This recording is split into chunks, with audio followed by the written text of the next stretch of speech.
The morning sun painted the horizon in shades of gold and crimson as 1,000 Ottoman warriors assembled on the sacred ground. Their armor gleamed with ancient craftsmanship, each soldier bearing the weight of empire and faith. The crescent moon symbols on their shields caught the first rays of dawn, casting reflections that danced like fire across the battlefield. Silence hung heavy in the air, broken only by the whisper of wind through their banners and the distant rumble of approaching destiny. Sultan Mehmed's most trusted commander, Bayezid Pasha, stood like a statue carved from mountain stone. Decades of warfare had etched deep lines across his weathered face, each scar telling tales of battles fought and won. His silver beard caught the morning light as he raised his ancestral saber high above his head. The curved blade had tasted the blood of countless enemies, and today it would sing its deadly song once more. His voice, though aged by years of command, carried the thunder of empire across the ranks. The Ottoman line stretched like a coiled serpent across the valley, each soldier positioned with mathematical precision. The Janissaries, elite warriors trained from childhood, stood shoulder to shoulder in perfect formation. Their red fezzes stood out like drops of blood against the pale morning sky, while their white uniforms bore the stains of previous campaigns. Crossbowmen checked their weapons with practiced efficiency, each bolt fitted with deadly accuracy. The cavalry units flanked the main force, their horses stamping impatiently as they sensed the coming storm. Ahmed ibn Yusuf's hands trembled not from fear, but from the weight of responsibility that pressed upon his shoulders. These weathered hands had drawn blood from the enemies of Islam, had comforted dying brothers, and had written letters home to his beloved wife. Today, they would determine whether his children would grow up free or enslaved. The crossbow felt familiar in his grip, its weight perfectly balanced for deadly accuracy. Each bolt carried the prayers of his ancestors and the hopes of his descendants. From the eastern horizon, a tide of steel and faith rolled toward them like the wrath of God himself. The Crusader army advanced in perfect formation, their armor gleaming like mirrors in the morning sun. Blue banners bearing crosses fluttered proudly above their ranks, while the thunder of their warhorses echoed across the valley like drums of doom. Each knight carried the blessing of Rome and the weight of centuries of holy war. They came not as conquerors, but as destroyers of empires, seeking to erase the crescent moon from the face of the earth. Young Mustafa had seen 16 summers, yet today he would face the crucible that separated boys from men. His hands shook as he fumbled with his borrowed armor, the metal plates clanking against each other like death knells. Fear gnawed at his stomach like a hungry wolf, his breath coming in short gasps that fogged in the morning air. The veteran beside him, scarred and grizzled, placed a weathered hand on his trembling shoulder. Words of wisdom passed between them, carried on the wind like whispered prayers to Allah. The thunder gods themselves had blessed the Ottoman Empire with weapons that could shatter mountains and sunder the heavens. Massive bronze cannons, inscribed with verses from the Holy Quran, stood ready to unleash their fury upon the approaching enemy. Each gunner knew that their aim would determine whether the dawn would see their flag flying or their bodies feeding the ravens. The powder smelled sharp and deadly in the morning air, while the first cannonballs sat heavy with promise of destruction. These were not mere weapons, but instruments of divine will. Bayezid Pasha's voice rose above the morning silence like the call to prayer that echoed from every mosque in the empire. His words carried the fire of 1,000 suns, igniting the hearts of his warriors with flames of faith and honor. He spoke of paradise awaiting the brave, of the glory that would echo through eternity, and of the children who would sleep safely in their beds because of today's sacrifice.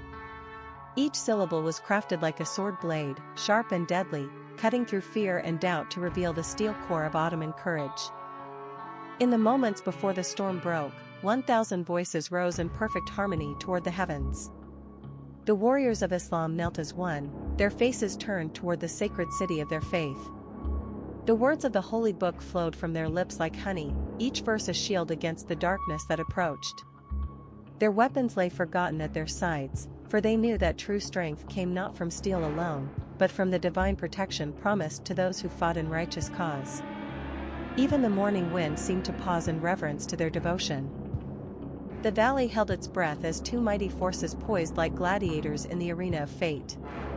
Neither army moved, neither flag fluttered, as if the very air itself waited for the moment when steel would sing and blood would water the earth. The Crusaders stood with the righteousness of their cause burning in their eyes, while the Ottomans held the fury of their empire in check.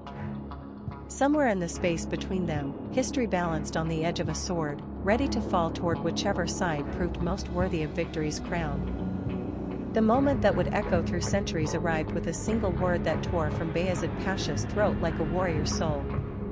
His voice carried across the valley with the force of a hurricane, shattering the morning silence into 1,000 fragments of sound. The signal flag snapped in his grip as he pointed toward the enemy lines, his weathered face twisted into a mask of holy fury. Behind him, the gunners waited with fingers poised over their firing mechanisms, ready to unleash the thunder that would decide the fate of nations. The cannon spoke with voices like angels of destruction, their thunder shaking the very foundations of the earth.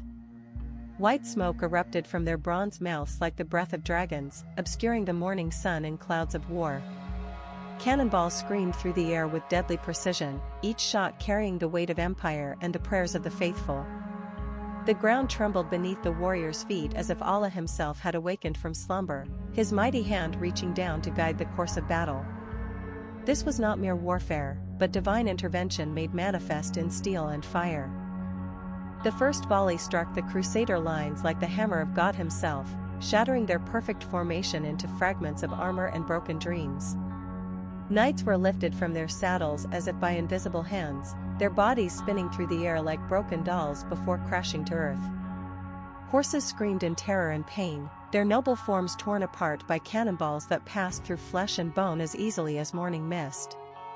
The ground became a graveyard of shattered steel and broken lives, while the Ottoman gunners loaded their weapons with the calm efficiency of men who had made death their constant companion. Sir Geoffrey de Montfort had faced death 100 times in tournament and battle, but never had he witnessed such terrible power unleashed by mortal hands. The explosions that tore through his ranks were not the work of men, but of demons given form and purpose. His heart hammered against his ribs like a caged bird, while his breath came in ragged gasps that tasted of sulfur and fear. The face of his young squire, barely old enough to shave, appeared before his eyes as he realized that today he might join the boy in paradise or damnation, whichever God chose to grant him. The Crusader cavalry thundered across the valley like a storm front bearing the wrath of heaven itself.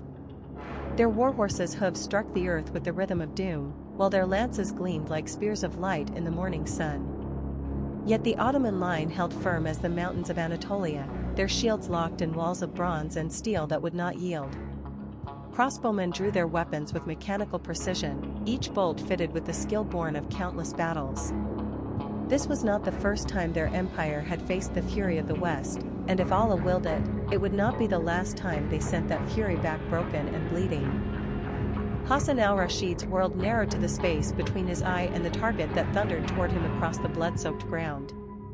His breathing slowed to a whisper, his heartbeat becoming the only sound that mattered in the chaos that surrounded them all. The Crusader knight's face was visible now, twisted in a battle cry that would never reach his ears. Hassan had loosed 1,000 bolts in service to his sultan, each one carrying a prayer and a promise. Today's arrow would carry both, along with the weight of his family's honor and his own immortal soul. The crossbowmen spoke in chorus, their weapons releasing death with mechanical precision that no human voice could match. Silver bolts filled the air like a deadly rain, each one guided by the hands of warriors who had spent years perfecting their craft. The charging knights never saw the storm coming until it was upon them, their armor proving no match for bolts that carried the strength of trained arms and the accuracy of divine purpose. Horses stumbled and fell, their riders thrown like broken toys across the battlefield, while the Ottoman line reloaded with the calm efficiency of men who had made mass murder into an art form. Sir Raymond's life flashed before his eyes in the moment between impact and understanding, each memory more precious than the last. The crossbow bolt struck his armor with the force of a smith's hammer, the steel tip punching through plate that had turned aside countless blows. Pain exploded through his chest like liquid fire, his breath catching in his throat as he realized that his mother's prayers and his father's blessing would not be enough to carry him through this day. His horse continued its charge, unaware that its rider had already begun his journey toward the judgment seat of God, while the bolt that had ended his earthly ambitions protruded from his chest like a grotesque flower blooming in crimson. The thunder of hooves became a funeral dirge as the crusader charge dissolved into chaos and carnage. Knights who had begun the day with visions of glory now found themselves fighting for their very souls, their perfect formations torn apart by bolts that fell like judgment from heaven. Horses screamed and reared, their riders thrown to the ground like broken marionettes, while those who remained mounted struggled to maintain their momentum through the storm of death that surrounded them. The Ottoman line held firm as the eye of a hurricane, their crossbowmen reloading with the mechanical precision of men who had made the business of killing into a science. The Janissaries stood like the walls of Constantinople itself, their shields locked in formations that had never known defeat. Each warrior was a master of his craft, trained from childhood to face death without flinching and to give his life for the glory of the empire. Their shields gleamed in the morning light, polished to mirror brightness by hands that knew they might never see another dawn. Behind those walls of bronze and steel, their hearts beat with the rhythm of war drums, while their minds focused on the killing that would soon begin. This was not their first taste of battle, and they knew it would not be their last unless Allah chose to call them home this day. Steel met steel with the force of thunderclaps, each clash sending sparks dancing through the morning air like fireflies born of violence. The Crusaders fought with the righteousness of their cause burning in their eyes, their swords seeking to cleanse the land of infidel presence. The Ottomans answered with the fury of men who would rather die than see their children enslaved, their blades cutting through armor and flesh with equal efficiency. Blood painted the ground in crimson pools, while the cries of the wounded and dying rose above the clash of weapons like a chorus of damned souls. This was not warfare, but butchery elevated to the level of art. Bayezid found himself face to face with his destiny in the form of a crusader knight whose armor bore the scars of 100 battles. Their swords locked in a deadly embrace, neither man willing to yield an inch of ground or a moment of honor. The knight's eyes burned with the fire of his faith, while Bayezid's held the cold determination of a warrior who had long since accepted that death was merely another path to paradise. Their breath came in ragged gasps, their muscles straining against each other with the force of their mutual hatred. In this moment, suspended between life and death, the fate of empires balanced on the edge of their blades. Young Osman had dreamed of this moment since his first day in the Sultan's service, when his father had placed a sword in his trembling hands and told him to remember the honor of their bloodline.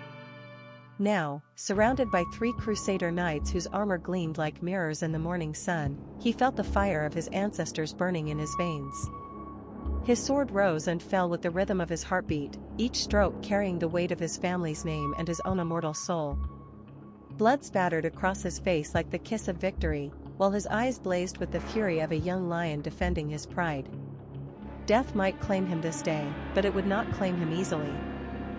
The battle had become a living thing, its heart beating with the rhythm of clashing steel and its lungs filled with the smoke of gunpowder and the screams of the dying. Some sections of the Ottoman line held firm as the walls of Jerusalem, their warriors standing shoulder to shoulder against waves of crusader fury. Other areas buckled under the pressure, their defenders falling back step by step while still striking blows that sent their enemies to meet their maker. The morning mist swirled around the combatants like the ghosts of warriors past, while heroes and cowards alike fought for their place in the annals of history. Victory and defeat danced together across the field, neither willing to yield to the other. Captain Ibrahim's voice rose above the chaos like a beacon in the storm, calling his warriors back from the edge of despair and defeat. His sword caught the morning light as he raised it high, its blade stained with the blood of crusader knights who had learned too late that Ottoman steel was not easily turned aside. Wounded men looked up from their pain at the sound of his voice, their eyes lighting with renewed fire as they remembered why they had chosen to stand on this field. Even those who could barely lift their weapons found strength in his presence, their hearts beating with the rhythm of empire and their souls burning with the knowledge that retreat was not an option that Allah would permit. Sir Thomas felt the impact of his blow travel up his arm like lightning, his sword striking the Ottoman's shield with the force of his warhorse behind it.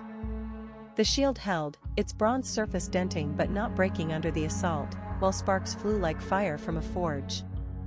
His opponent staggered under the blow, but did not fall, his eyes blazing with the fury of a man who had never known when to yield. The moment stretched between them like a sword blade, neither warrior willing to be the first to show weakness. In that space between heartbeats, both men knew that only one would walk away from this encounter, and that knowledge gave them strength to continue the dance of death. The tide of battle had turned like the wheel of fortune itself, its momentum carrying the Ottoman warriors toward victory with the force of a river in flood. Crusader formations that had begun the day in perfect order now scattered like leaves before the wind, their knights falling back in disarray as the weight of Ottoman steel bore down upon them. The defenders pressed their advantage with the fury of men who had been granted a reprieve from death itself, their weapons striking with renewed vigor while their hearts sang with the knowledge that Allah had chosen to favor their cause. Across the field, the standard of the cross began to waver, while the crescent moon rose ever higher above the chaos. Bayezid Pasha's heart swelled with the pride of a father watching his sons achieve greatness, his eyes drinking in the sight of his warriors driving the Crusader army before them like chaff before the wind. His voice rose in a cry that carried across the battlefield like the call to prayer itself, inspiring his men to press their advantage while the enemy still reeled from the shock of defeat. The sword in his hand felt light as a feather, its blade thirsty for more blood but content to rest for now as victory began to take shape around them. This was the moment he had dreamed of since first taking command, when the fate of empires would be decided by the courage of men who had chosen to stand when others might have fled. The thunder of hooves announced the arrival of salvation as the Ottoman cavalry thundered across the field like a storm front bearing the wrath of heaven itself. Their lances gleamed like spears of light in the morning sun, while their horses' breath came in great clouds that spoke of the fury pent up in their riders' hearts. The Crusader knights who had begun to believe that victory might yet be theirs found themselves suddenly facing a new threat that would shatter their hopes like glass. These were not the desperate defenders of earlier hours, but fresh warriors carrying the full weight of Ottoman power behind their charge. The ground shook beneath their passage, and the very air seemed to hold its breath in anticipation of the carnage to come. Colonel Salim's war cry tore from his throat like the roar of a lion defending his pride, his voice carrying above the thunder of hooves and the clash of steel. His eyes burned with the fire of 1,000 suns, each glance cutting through the chaos to find new targets for his lance and sword. The plume on his helmet streamed behind him like a banner of war, while his armor gleamed with the light of victory that seemed already assured. In his heart, he carried the prayers of his wife and children, the blessings of his parents, and the weight of his sultan's trust. Today, he would prove himself worthy of every sacrifice that had brought him to this moment, when the fate of nations would be decided by the fury of his charge.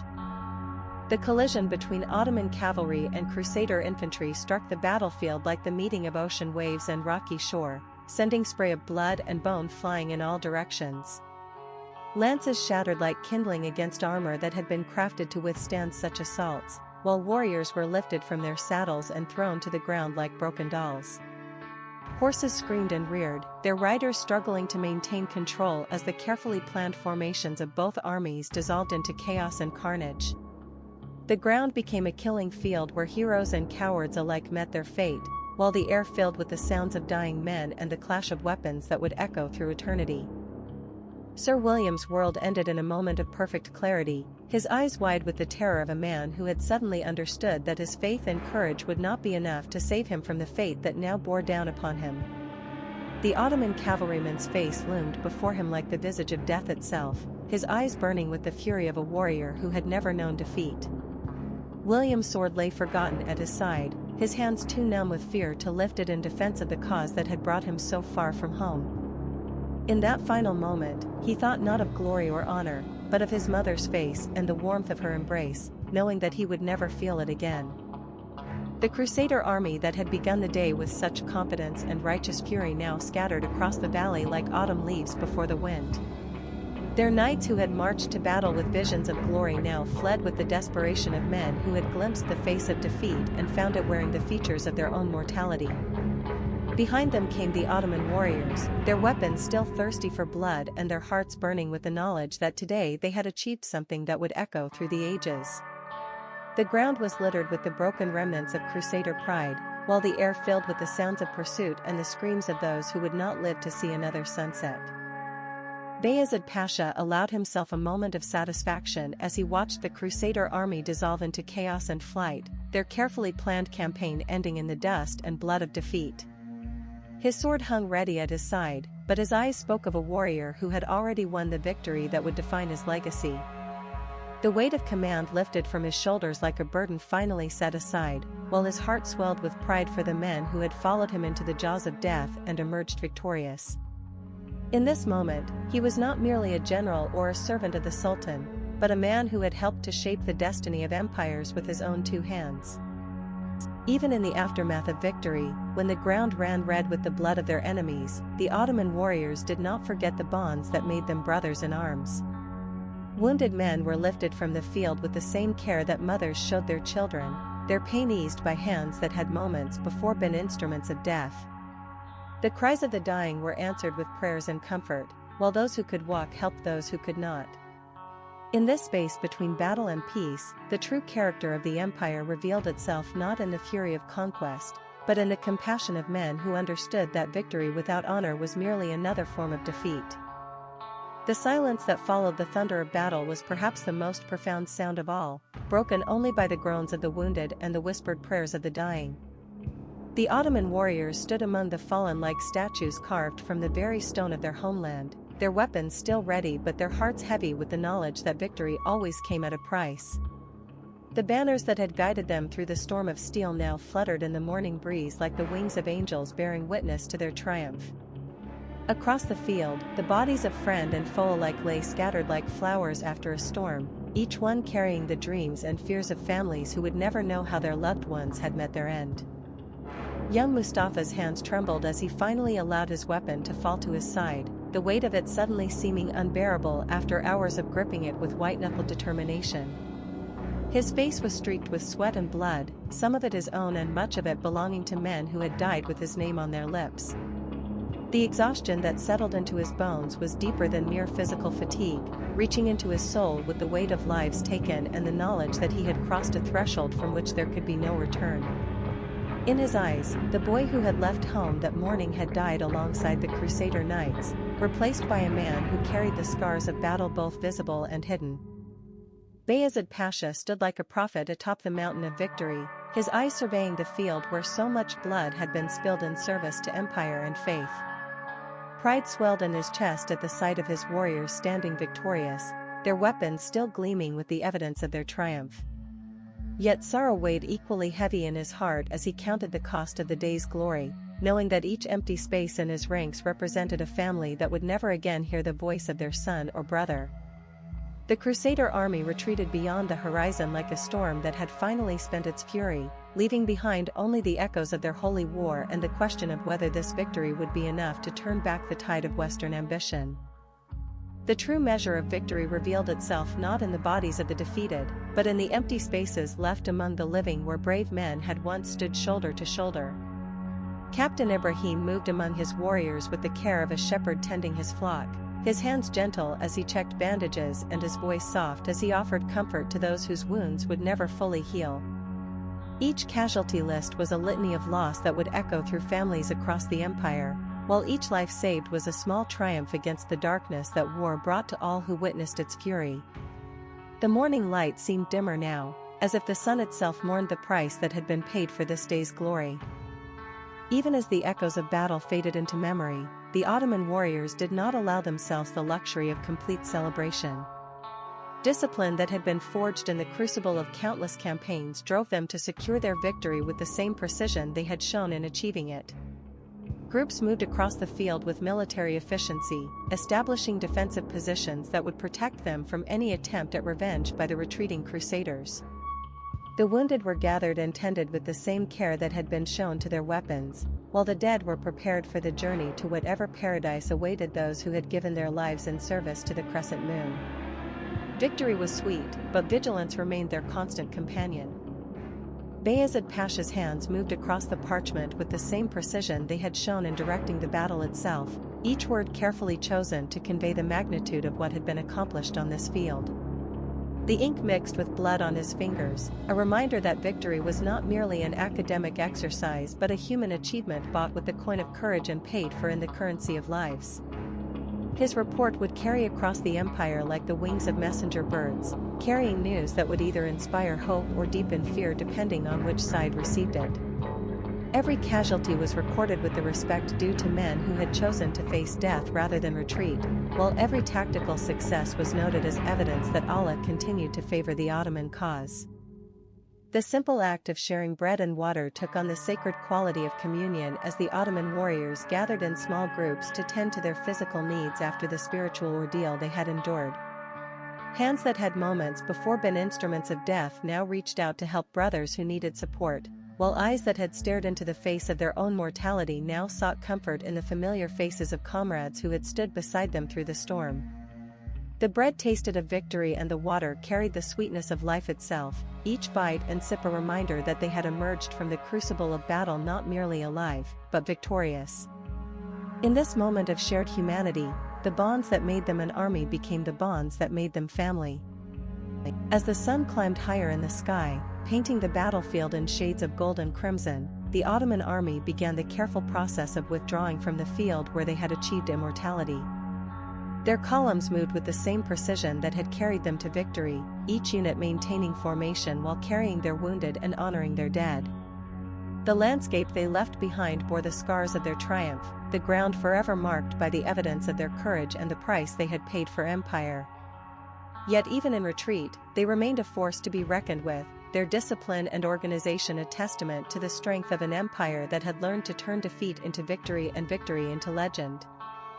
As the last of his comrades filed past toward the safety of their camp, veteran warrior Hassan remained behind for a final moment of reflection on the field where so much had been decided. His eyes, now older and wiser for the experience of battle, swept across the landscape that had been transformed from peaceful valley to killing ground in the space of a single morning. The faces of the dead haunted his memory like ghosts seeking justice, while the cheers of victory echoed in his ears like the distant thunder of a storm that had finally passed.